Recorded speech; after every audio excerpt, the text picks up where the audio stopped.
Hi friends, आप सभी का मेरे इस चैनल पर स्वागत है। और हम स्टडी कर रहे हैं डिग्री ऑफ कंपैरिजन, जिसमें आज का हमारा टॉपिक है कंपैरेटिव डिग्री। दोस्तों, इससे पहले मैंने पॉजिटिव डिग्री पर वीडियो अपलोड किया है, अगर आपने नहीं देखा है तो उसे देख सकते हैं। आज हम इस वीडियो में आपको ये बताएंगे कि कंपैरेटिव डिग्री का यूज कहाँ कहाँ किया जाता है, किस सेंस में किया जाता है और इसके पैटर्न क्या क्या होते हैं। सामान्यतः कंपैरेटिव डिग्री का यूज़ दो व्यक्ति या वस्तुओं के गुणों की तुलना करने के लिए किया जाता है, और कंपैरेटिव डिग्री के एडजेक्टिव के बाद हम जनरली देन का यूज करते हैं। तो कंपैरेटिव डिग्री का पहला यूज है, एक व्यक्ति या वस्तु के गुण या अवगुण दूसरे व्यक्ति या वस्तु की अपेक्षा अधिक हो। यानी एक वस्तु या व्यक्ति की जो क्वालिटी है वो दूसरे व्यक्ति या वस्तु की अपेक्षा अधिक हो, इसलिए इनमें इनइक्वलिटी यानी असमानता का भाव प्रकट होता है। ठीक है, तो इसका पैटर्न होगा सब्जेक्ट प्लस वर्ब, इसके बाद एडजेक्टिव प्लस ईआर या मोर प्लस एडजेक्टिव, जिसे हम कहें कंपैरेटिव डिग्री, प्लस देन, इसके बाद नाउन या प्रोनाउन का यूज होगा। जैसे नेहा रीना से अधिक लंबी है। ठीक है, तो हमने पहले बताया कि एक व्यक्ति या वस्तु के गुण दूसरे व्यक्ति या वस्तु की अपेक्षा अधिक होंगे। तो नेहा और रीना, यहाँ दो व्यक्तियों की बात हो रही है, मतलब दो लड़कियों की बात हो रही है, और जो गुण है वो है लंबाई का। तो नेहा रीना से अधिक लंबी है, मतलब नेहा ज़्यादा लंबी है रीना की तुलना में। तो फिर हम यहाँ पर सेंटेंस इस प्रकार से ट्रांसलेट करेंगे इंग्लिश में कि Neha is taller than Reena. यहाँ पर टॉलर कंपैरेटिव डिग्री है, इसके बाद देन का यूज करेंगे। ठीक है, और एग्जाम्पल लें, जैसे राधा सीता से अधिक सुंदर है, या हम कहें राधा सीता की अपेक्षा अधिक सुंदर है, या राधा सीता की तुलना में अधिक सुंदर है। तीनों का एक ही सेंस है, केवल यहाँ लिखने का और बोलने का तरीका अलग हो गया है। तो हम इसको इस प्रकार बनाएंगे, Radha is more beautiful than Sita. यहाँ मोर ब्यूटीफुल कंपैरेटिव डिग्री, इसके बाद देन। ठीक है, और किससे तुलना की जा रही है? सीता से। तो Radha is more beautiful than Sita. Raj Kamal से अधिक धनी है, या हम कहें राज कमल की अपेक्षा अधिक धनी है, या ये भी कह सकते हैं कि राज कमल की तुलना में अधिक धनी है। तो फिर सेंटेंस इस प्रकार बनेगा, Raj is richer than Kamal. Comparative degree, इसके बाद देन। एक और एग्जांपल ले इससे रिलेटेड, यह किताब उससे अधिक उपयोगी है, या हम कहें ये किताब उसके तुलना में अधिक उपयोगी है। तो this book is more useful than that. More useful comparative degree, इसके बाद देन। सेकेंड यूजेज है कंपैरेटिव डिग्री का, जब पैटर्न इस प्रकार से हो, दी प्लस कंपैरेटिव डिग्री, इसके बाद of the two plus plural noun, और इसका यूज सिलेक्शन यानी चुनाव के भाव को एक्सप्रेस करता है कि यहाँ दो की बात हो रही है, उनमें से हमें एक का सिलेक्शन, एक तरह से सिलेक्शन की बात हो रही है। जैसे वह इन दो लड़कियों में अधिक अच्छी है। तो यहाँ दो में से सिलेक्शन की बात हो रही है, तो she is the better of the two girls. यहाँ दी, फिर कंपैरेटिव डिग्री, इसके बाद ऑफ द टू, और फिर प्लूरल नाउन। ठीक है, इस प्रकार से हम इसको ट्रांसलेट करेंगे। एक और एग्जाम्पल लें, he is the fatter of the to boys. वह इन दो लड़कों में अधिक मोटा है। तो यहाँ से हम लिखेंगे दी प्लस कंपैरेटिव डिग्री, फिर ऑफ द टू, इसके बाद प्लूरल नाउन। तीसरा यूजेज है, जब एक ही व्यक्ति या वस्तु के दो गुणों यानी दो क्वालिटीज़ की तुलना की जाए। मतलब एक ही व्यक्ति होगा या फिर एक ही वस्तु होगी, लेकिन उसके क्वालिटीज़ कितनी होगी, 2। उनका कंपैरिजन किया जाए और एक गुण की यानी एक क्वालिटी की मात्रा अधिक हो और दूसरी क्वालिटी की मात्रा कम हो, तो फिर हम यहाँ ER वाली कंपैरेटिव डिग्री का प्रयोग नहीं करते। उसके स्थान पर एडजेक्टिव के पहले मोर लगाकर कंपैरेटिव डिग्री बनाते हैं। देखते हैं कैसे। तो यहाँ हमारा पैटर्न होगा, सबसे पहले सब्जेक्ट, इसके बाद वर्ब, फिर मोर प्लस एडजेक्टिव और फिर देन प्लस एडजेक्टिव। ठीक है, जो हमारी ये यहाँ पे मोर प्लस पहली क्वालिटीज़ जो अधिक है, इसके बाद देन और फिर दूसरी क्वालिटीज़ जो कम है। जैसे वह बहादुर अधिक और बुद्धिमान कम है। तो यहाँ पर देखिए आप, व्यक्ति एक ही है लेकिन उसकी 2 क्वालिटीज़ की तुलना की जा रही है, जिसमें एक क्वालिटी अधिक है और दूसरी कम है। मतलब वह बहादुर अधिक है और बुद्धिमान कम है। तो फिर हम लिखेंगे सी इज़ मोर प्लस एडजेक्टिव, जो पहले वाला है। तो मोर प्लस ब्रेव, इसके बाद देन और फिर दूसरा एडजेक्टिव वाइज यानी बुद्धिमान। ठीक है, जो कम है उसको हम बाद में लिखेंगे। तो बुद्धिमान कम है मतलब वाइज। तो ध्यान रखिएगा यहाँ पे मोर प्लस फर्स्ट एडजेक्टिव, फिर देन, फिर सेकंड एडजेक्टिव। आप इसको इस प्रकार से ट्रांसलेट नहीं करेंगे जैसे he is braver than wiser, यहाँ कंपेरेटिव और यहाँ कंपेरेटिव। इस प्रकार से अगर आप बनाओगे तो ये सेंटेंस गलत हो जाएगा, क्योंकि जब एक ही व्यक्ति या वस्तु की 2 क्वालिटीज़ की तुलना की जाती है और एक क्वालिटी की मात्रा अधिक और दूसरी की कम हो, तो फिर हम इस प्रकार से सेंटेंस बनाते हैं। इस प्रकार से नहीं, ये हमारा गलत होगा। तो हमें ये ध्यान रखना है। जैसे हम एक और एग्जाम्पल लें, सोहन अच्छा अधिक है और बुद्धिमान कम। व्यक्ति एक है, क्वालिटीज़ 2 है और एक क्वालिटीज़ अधिक और दूसरी कम है। तो फिर हम Sohan is more plus adjective, इसके बाद देन और फिर एडजेक्टिव। तो Sohan is more good than wise. ध्यान रखिएगा, मैंने पहले बताया कि आप इसको इस प्रकार नहीं बनाओगे कि Sohan is better than wiser, कि यहाँ कंपेरेटिव और यहाँ कंपेरेटिव। इस प्रकार से इसको बनाओगे तो ये गलत हो जाएगा। हमें इस पैटर्न को यूज करना है। फोर्थ यूज है कंपैरिजन ऑफ नंबर या क्वांटिटी। जब संख्या और मात्रा का बोध हो, जैसे संख्या यानी नंबर या मात्रा यानी क्वांटिटी का बोध हो, तो अधिक के लिए जब संख्या में अधिक का या मात्रा में अधिक का हमें बोध हो, संख्या मात्रा के लिए हम मोर प्लस नाउन का यूज करेंगे। और यदि कम की बात हो तो संख्या यानी नंबर के लिए हम फ्यूअर प्लस प्लूरल नाउन का यूज करेंगे। और मात्रा यानी क्वांटिटी के लिए हम less plus uncountable singular noun या जिसे हम कहें मैटेरियल नाउन का यूज करेंगे। चलिए आप एग्जाम्पल देखोगे तो समझ जाओगे।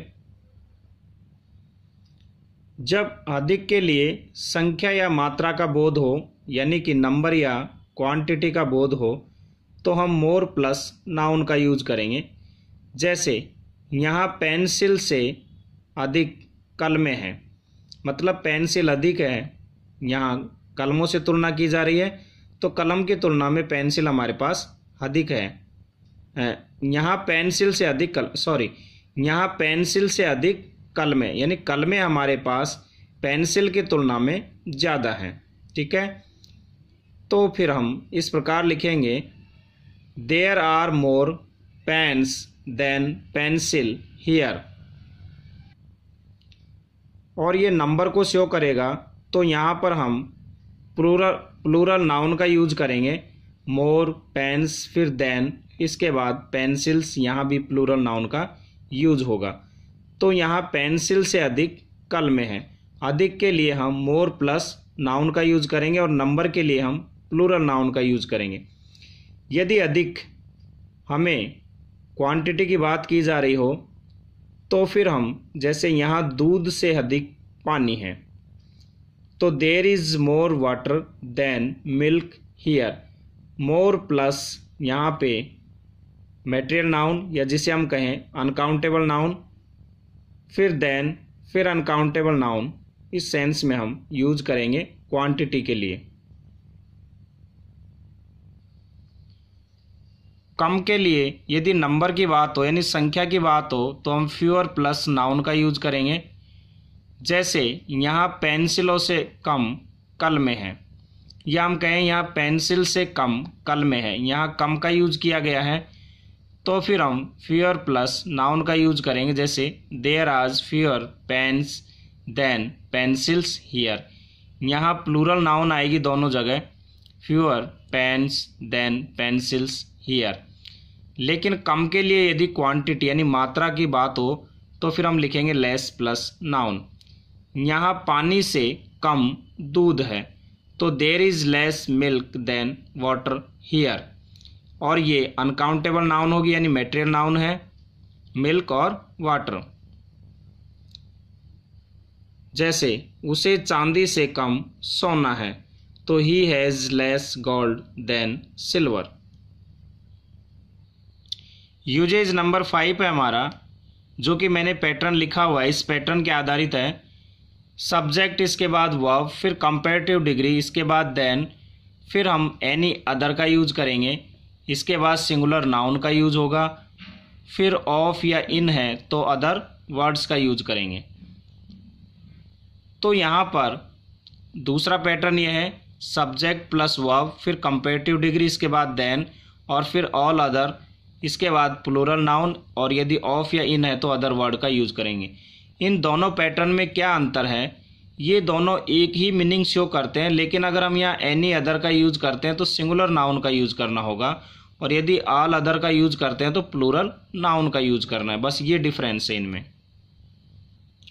जैसे एग्जाम्पल देखें, रानी अन्य सभी महिलाओं की तुलना में बेहतर है, या रानी अन्य सभी महिलाओं की तुलना में मतलब अच्छी है, तो हम लिखेंगे Rani is better than any other woman.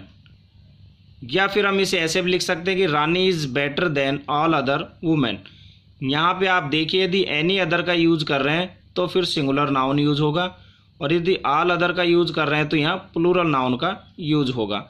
Pattern हमारा हो गया कंपैरेटिव डिग्री, उसके बाद देन, फिर एनी अदर का यूज करते हो तो सिंगुलर नाउन, और यहाँ कंपैरेटिव डिग्री, फिर देन और ऑल अदर का यूज करते हो तो प्लूरल नाउन। जैसे एक और एग्जांपल आप देखो, जयपुर राजस्थान में अन्य सभी शहरों से अच्छा है, तो Jaipur is better than any other town या any other city in Rajasthan. तो यहाँ पर हमने एनी अदर का यूज किया, इसलिए यहाँ सिंगुलर नाउन का यूज करेंगे टाउन, और अगर सिटी लिखते तो सिटी। लेकिन यहाँ पर इस सेंटेंस को देखिए, Jaipur is better than all other towns या all other cities in Rajasthan. तो यहाँ हमने ऑल अदर का यूज किया, तो यहाँ पे प्लूरल नाउन का यूज करेंगे, और इधर कंपैरेटिव डिग्री और फिर देन। तो दोनों का सेंस एक ही है, बस इसमें हमें ये ध्यान रखना है कि अगर हम एनी अदर का यूज कर रहे हैं इस सेंस में तो सिंगुलर नाउन आएगी उसके बाद, और यदि ऑल अदर का यूज करते हैं तो प्लूरल नाउन आएगी। तो ये भी एक पैटर्न है, इस प्रकार के सेंटेंसों में भी हम कंपैरेटिव डिग्री का यूज करते हैं। यूजेज नंबर 6 है, जब हमारा पैटर्न इस प्रकार से हो, सब्जेक्ट, इसके बाद वर्ब, फिर कंपैरेटिव डिग्री, फिर देन, इसके बाद मोस्ट अदर, फिर प्लूरल नाउन। या हम कहें सब्जेक्ट प्लस वर्ब, फिर कंपैरेटिव डिग्री, इसके बाद देन, इसके बाद मोस्ट अदर, फिर प्लूरल नाउन, और सेंटेंस में ऑफ या इन दिया है तो फिर अदर वर्ड्स। इन दोनों में कोई अंतर नहीं है, यहाँ ऑफ इन के बाद हमें अदर वर्ड्स का यूज करना है, ये डिफरेंस है। यहाँ पर हम मोस्ट अदर की जगह मैनी अदर का भी यूज कर सकते हैं। एग्जाम्पल देखिए, अमेरिका दूसरे अधिकांश देशों से अधिक अमीर है, तो America is richer than most other countries. ठीक है, तो यहाँ कंपैरेटिव डिग्री, इसके बाद देन, फिर मोस्ट अदर, और यहाँ प्लूरल नाउन कंट्रीज। राज अधिकांश अन्य लड़कों से तेज है, या राज अधिकांश अन्य लड़कों से बुद्धिमान है, अधिक बुद्धिमान है। तो Raj is more intelligent than most other boys. यहाँ comparative degree most intelligent, more intelligent, इसके बाद फिर यहाँ प्लूरल नाउन बॉयज़ का यूज होगा। तो Raj is more intelligent than most other boys. एक और एग्जाम्पल लें, मिल्टन इंग्लैंड के अन्य कवियों की तुलना में महान था। तो Milton was greater than most other poets of England.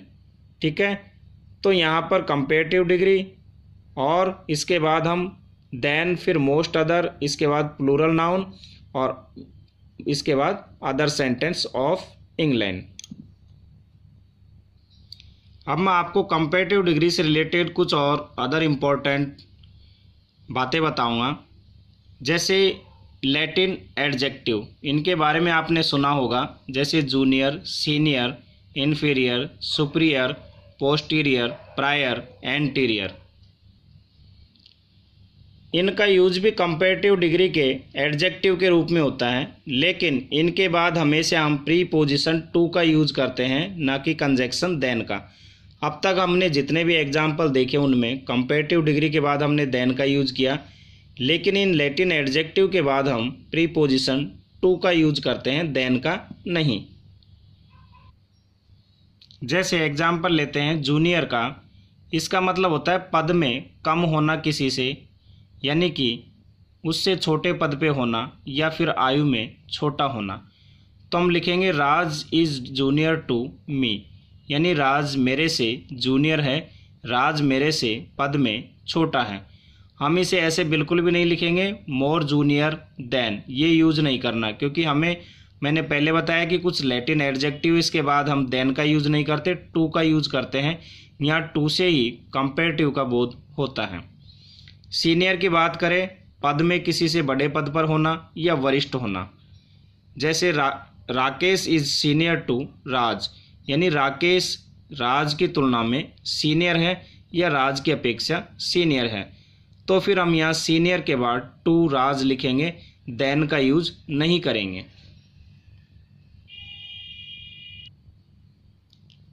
Superior श्रेष्ठता, बेहतर, बढ़िया या अच्छा, इस सेंस में इसका यूज करते हैं। तो he is superior to me, यानी वह मेरे से बेहतर है, मेरे से अच्छा है। एक तरह से कंपैरिजन का बोध हो रहा है, लेकिन हम टू का यूज करते हैं। इन्फीरियर यानी छोटा, घटिया या तुच्छ, इस सेंस में इसका यूज करते हैं कि she is inferior to Radha in beauty, यानी वह सुंदरता में राधा से कम है या राधा से नीचे, हम ये कहें। तो यहाँ पे इन्फीरियर के बाद हम टू का यूज करते हैं, देन का नहीं। तो ये इस प्रकार से कुछ लैटिन एडजेक्टिव है, इनके बाद हम टू का यूज करते हैं जब कंपैरिजन का बोध हो, हम यहाँ देन का यूज नहीं करेंगे। नेक्स्ट है यहाँ पे एक और बात कि हम प्रेफर एंड प्रेफरेबल के साथ भी टू का यूज करते हैं, देन का नहीं। जैसे मुझे चाय से अधिक कॉफ़ी पसंद है, तो I prefer coffee to tea. यहाँ कॉफ़ी देन टी नहीं लिखेंगे, यहाँ भी हम प्रेफर के साथ टू का ही यूज करते हैं। मुझे क्रिकेट से ज़्यादा फुटबॉल अच्छा लगता है, तो I prefer football to cricket, यहाँ टू का यूज करेंगे, देन का नहीं।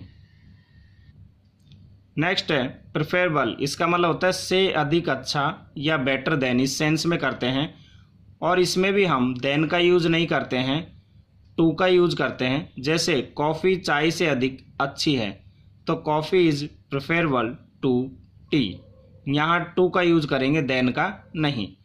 Fish is preferable to meat, यानी मछली मांस से अधिक अच्छी है। यह किताब उससे अधिक अच्छी है, तो हम लिखेंगे this book is preferable to that. लेकिन अगर हमें इसको इस प्रकार ही बना सकते हैं कि this book is better then that. ठीक है, अगर हम कंपेरेटिव डिग्री का यूज करेंगे तो फिर हम देन का यूज करेंगे, लेकिन यदि हम प्रेफरेबल का यूज कर रहे हैं तो फिर हम टू का यूज करेंगे, यहाँ देन का यूज नहीं होगा। तो उम्मीद है दोस्तों आज मैंने आपको बताया कि कंपेरेटिव डिग्री का यूज कहाँ कहाँ किया जाता है, किस सेंस में, और इसके पैटर्न क्या क्या होते हैं। तो मुझे आपसे उम्मीद है कि आपको टॉपिक पसंद आया होगा। मुझे लाइक करें, सब्सक्राइब करें, अपने साथियों को बताएं और मेरे साथ इंग्लिश एंजॉय करते रहिए। Thank you.